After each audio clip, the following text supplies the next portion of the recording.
Part 1. The air in the rusty spur was thick enough to chew on, a stale cocktail of fried onions, cheap beer, and decades of dust baked into the wood by the relentless Arizona sun. For Sergeant Marcus Thorne, U.S. Marine Corps, retired, it was just another Tuesday. He sat at the far end of the bar, nursing a corps that was doing a poor job of fighting the desert heat. He wasn't looking for trouble. In fact, he'd spent the last 15 years actively avoiding it, a quest that had led him to this forgotten little watering hole off a highway nobody used anymore. Trouble, however, had a way of finding him. It entered in the form of 3 large men, all wearing the same leather vest with a crudely embroidered vulture picking at a skull. Desert vultures, the patch read. Great. The local welcoming committee. Their leader, a man whose neck was thicker than Sarge's thigh, swaggered up to the bar and slammed a greasy hand down next to Sarge's elbow. Sarge didn't flinch, just slowly moved his beer a few inches away. The big man, who his buddies called BIKER, barked an order for 3 whiskeys. As he turned, his arm caught Sarge's bottle, tipping a small, foamy wave onto the scuffed toe of his biker boot. A profound silence fell over the bar. BIKER looked down at the suds slowly soaking into his leather. Then he looked up at Sarge. "Hey, old man," he growled, his voice a low rumble. "You got a problem?" Sarge took a slow sip of his beer before answering. "Not one I can't handle, pal." It wasn't the right answer. BIKER's 2 friends, one a wiry man with knuckles tattooed over his, well, knuckles, and the other a flabby giant named Gus, fanned out, blocking any potential escape. "You know," BIKER said, leaning in so Sarge could smell the cheap cigar on his breath, "these are handmade Italian boots. That little spill of yours just disrespected a work of art. And you disrespected me." Sarge stared into the man's piggy eyes and felt a familiar weariness wash over him. He'd seen bullies like this all his life, from the schoolyard to the barracks. They all had the same script. "Look," Sarge said, pulling a $10 bill from his worn wallet. "My apologies. Let me buy you and your friends around. We'll call it even." BIKER laughed, a short, ugly sound. He snatched the 10, crumpled it, and threw it on the floor. "We ain't even, Gramps. We ain't even close. See, we value respect more than money out here. And you owe me a whole lot of respect." From the shadowy corner booth, another figure watched the scene unfold, seemingly absorbed in a small, leather-bound sketchbook. The man was an anomaly in a place like the Rusty Spur. He was draped in a collection of scarves, his wrists heavy with silver rings and leather bands. A wide-brimmed, dusty fedora was pulled low over his eyes, but you could just make out the hint of smudged eyeliner. Sarge had clocked him when he came in, dismissing him as some artsy-fartsy type who'd taken a wrong turn on his way to Sedona. He looked like a pirate who'd been fired from a children's party for drinking on the job. The man hadn't looked up once, his pencil scratching away at the paper. Knuckles grabbed the back of Sarge's chair. "The boss is talking to you." Sarge slowly put his beer down. His body was old, sure, and his joints ached on cold mornings, but the muscle memory from decades of training never truly left. He could still handle himself, but he knew that a fight in here wouldn't end with just a few bruises. These guys weren't looking for a fair fight. "There's no need for this," Sarge said, keeping his voice level. "I said I'm sorry." BIKER grinned, showing a row of yellowish teeth. "It's too late for sorry. We're gonna have to teach you a lesson about manners. Let's take a walk outside, old-timer." Gus and Knuckles grabbed Sarge by his upper arms, their grips like iron vices. They hauled him off the stool, his heels dragging on the dusty floorboards. The bartender, a skinny kid with a face full of acne, suddenly found the floor intensely interesting. Sarge didn't resist. "Not yet.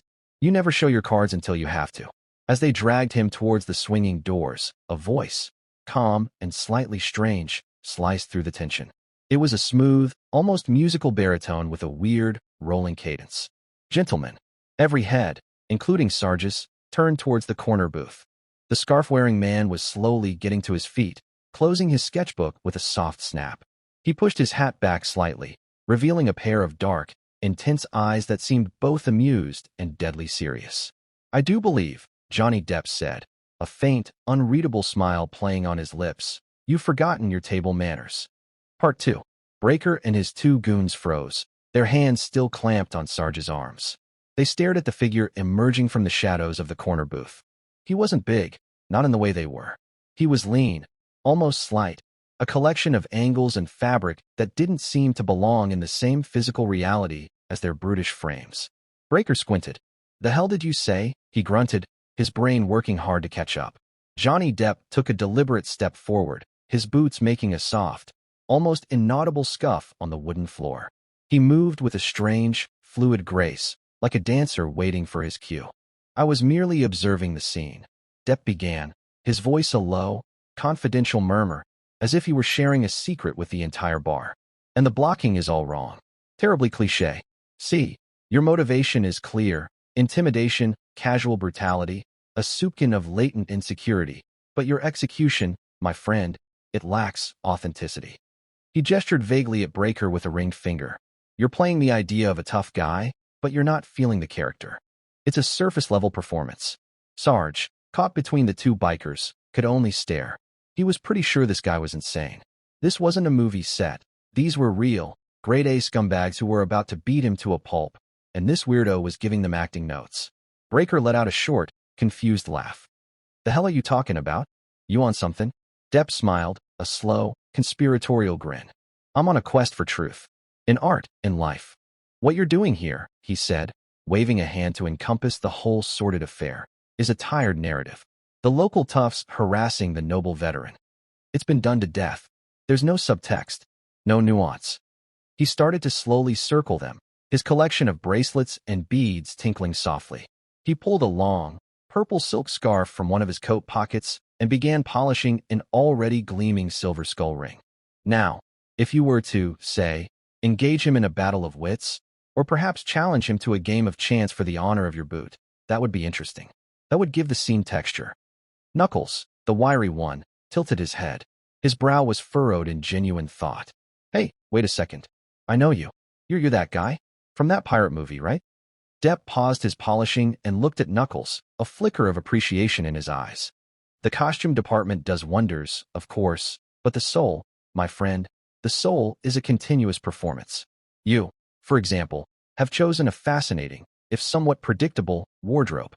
It says, 'I have a motorcycle,' but it whispers, 'I have deep-seated anxieties about my masculinity.' It's a good start. We can work with that."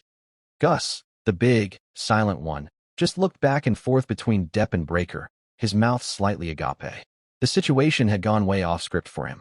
BIKER finally seemed to regain his footing, his confusion solidifying back into pure rage.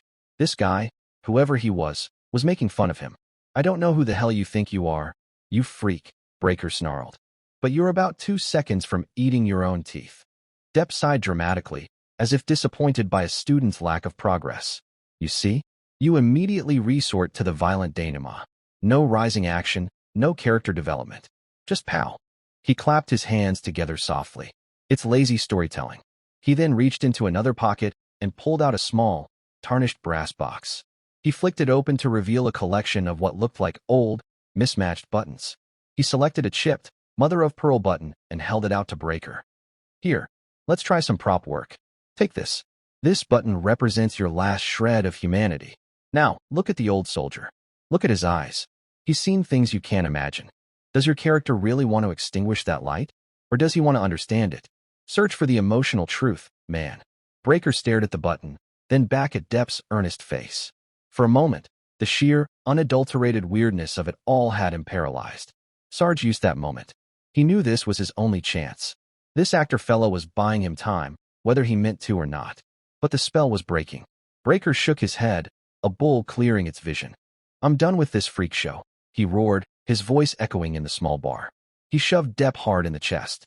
Depp stumbled backward, catching himself on a table but never losing his strange, serene composure. The move broke the stalemate.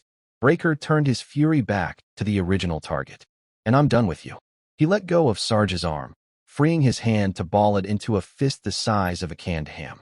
He drew it back, muscles bunching in his thick arm, and aimed it squarely at Sarge's jaw.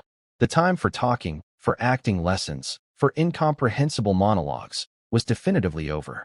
Part 3. BIKER's fist sliced through the stale bar air, a meaty missile aimed directly at Sarge's jawline. Time seemed to slow down. Sarge braced for the impact, his mind flashing with a resigned, grim acceptance. But the punch never landed. In the instant before impact, there was a sudden, shockingly loud pop followed by the sound of shattering glass.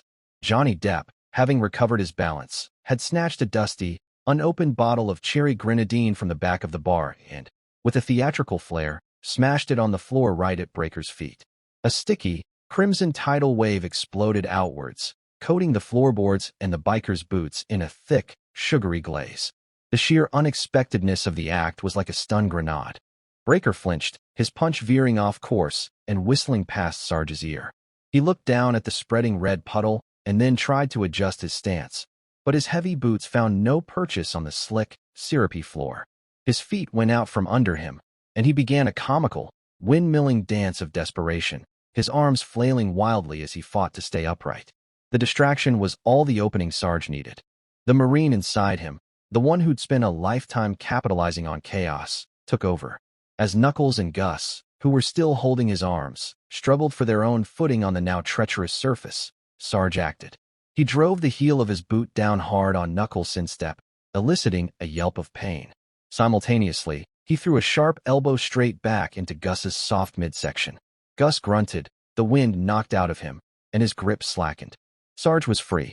He staggered back, his own shoes slipping in the grenadine, and looked at Depp. The actor was standing by the bar, a manic grin plastered on his face. "Action!" Depp yelled, his voice cutting through the grunts and curses of the bikers. "Improvise.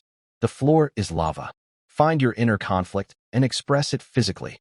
BIKER finally lost his battle with gravity and went down hard, landing with a wet smack in the middle of the sticky mess. He scrambled to get up, looking like a bear caught in a tar pit. Depp, meanwhile, seeing his moment, grabbed a big handful of maraschino cherries from the condiment tray on the bar. With the fluid motion of a big league pitcher, he whipped them across the room.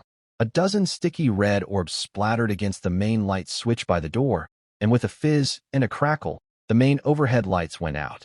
The bar was plunged into a disorienting gloom, the only illumination coming from the lurid, buzzing glow of a neon Budweiser sign behind the bar. "This way to the egress, my good man," Depp hissed, suddenly at Sarge's side.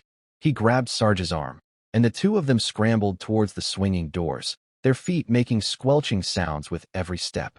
They burst out into the late afternoon, blinking against the blinding assault of the Arizona sun. Parked askew in the gravel lot was a car that could only belong to him. It was a monstrously long, black 1960s Cadillac convertible, a land yacht that had seen better days. The paint was faded, and there was a long scratch down one side, but it still possessed a kind of dilapidated majesty. The back seat was a chaotic jumble of velvet blankets, antique books, and what looked like a wide-brimmed pirate hat. A prop skull with a cigarette dangling from its teeth was perched on the dashboard, staring blankly at the windshield. Depp fumbled in his pockets, producing a massive key ring that looked like it could belong to a medieval jailer. It was loaded with dozens of mismatched, ornate keys. Come on, he muttered, trying one key, then another, in the ignition. Every lock is a new narrative, a new beginning. Sarge, his heart hammering against his ribs, whipped his head around. "Would you just pick one, you lunatic?" he yelled, his voice raw with adrenaline. He didn't have to wait long for a response. The bar's swinging doors flew open with a bang. Framed in the doorway stood BIKER, Knuckles, and Gus. They were silhouetted against the dark interior, blinking in the bright sunlight. All three were covered in sticky, red grenadine, which dripped from their hair and clothes, making them look like the survivors of some grotesque candy factory explosion. Their faces were masks of pure, unadulterated, murderous rage. The quiet of the afternoon was shattered by the simultaneous roar of 3 V-twin engines starting up. The desert vultures were on their bikes. At that exact moment, Depp found the right key. With a cough and a sputter, the Cadillac's massive V8 engine rumbled to life, a deep, throaty growl that sounded as angry as the bikers. The chase was on. Part 4. The Cadillac roared to life, and Depp stomped on the gas.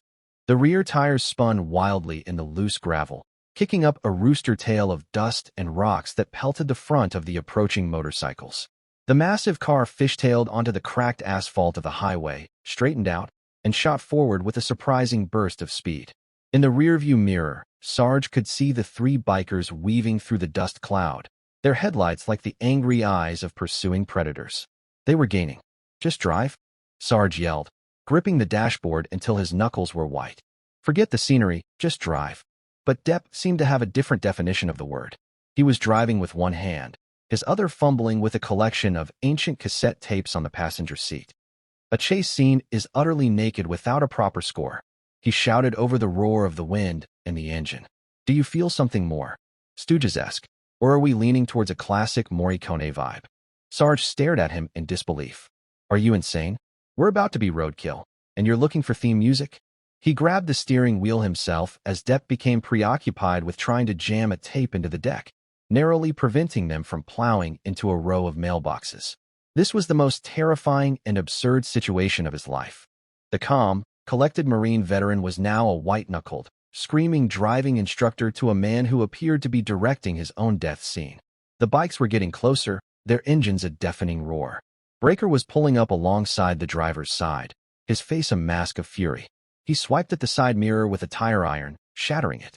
Left, Sarge bellowed, seeing a dusty, unmarked turn-off ahead. Take the next left. Now.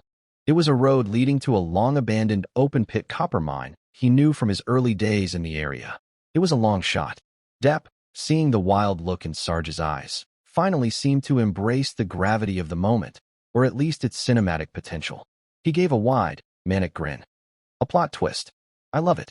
He wrenched the wheel hard to the left, and the big caddy screamed off the highway, bouncing onto a winding dirt road that spiraled down into the earth.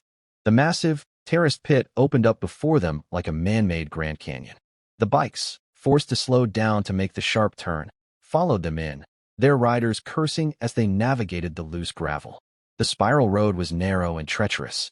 Sarge, now fully in tactical mode, was the navigator. Keep it wide on the turns. Use the car's weight.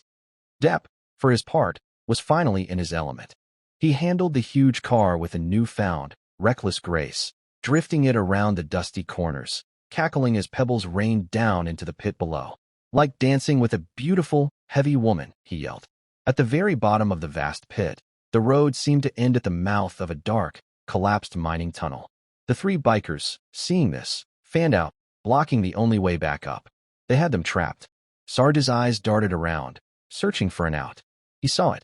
A massive, derelict conveyor belt system, its wide rubber ramp covered in rust and dirt, leading from the bottom of the quarry all the way up to the opposite rim. It was steep, crazy, and their only chance. There, Sarge yelled, pointing. Up the ramp. Floor it. For the first time, Depp didn't say a word. A flicker of something that looked like genuine, joyful insanity flashed in his eyes. He turned the wheel, aimed the Cadillac's long hood at the base of the conveyor belt, and slammed the accelerator to the floor. The V8 engine bellowed in protest as the car lurched forward, hit the ramp with a deafening clang, and started climbing. For a few unbelievable seconds, the vintage Cadillac was an off-road vehicle, clawing its way up the steep, crumbling incline. The bikers at the bottom could only stare up in stunned disbelief. The car reached the top, launched into the air for a brief, glorious, physics-defying moment, and crashed back down onto the road on the other side with a sound of tortured metal and two instantly blown tires. They had made it. Miles later, the wounded Cadillac limped into the parking lot of a brightly lit, spotlessly clean diner. The sun was setting, painting the sky in shades of orange and purple. They sat in a vinyl booth, the silence between them thick with the residue of adrenaline. Sarge was utterly spent. Depp looked as if he'd just returned from a relaxing drive. He slid a thick, white envelope across the table. For the boots, he said softly, and the emotional roller coaster. Call it hazard pay. Before Sarge could even begin to process it, Depp stood up. I must consult my shaman about a new hat. The vibrations of this one are compromised. He dropped $100 bill on the table to cover the 2 coffees they hadn't touched and walked out. Sarge watched as Depp, instead of going to the battered Cadillac, simply got into a taxi that seemed to have materialized out of the desert twilight and drove away. Sarge looked from the empty doorway to the envelope stuffed with cash. He picked up his coffee cup with a hand that was finally steady and took a long sip. Then he leaned his head back against the cool vinyl of the booth and, for the first time in a very long time, let out a quiet, weary chuckle.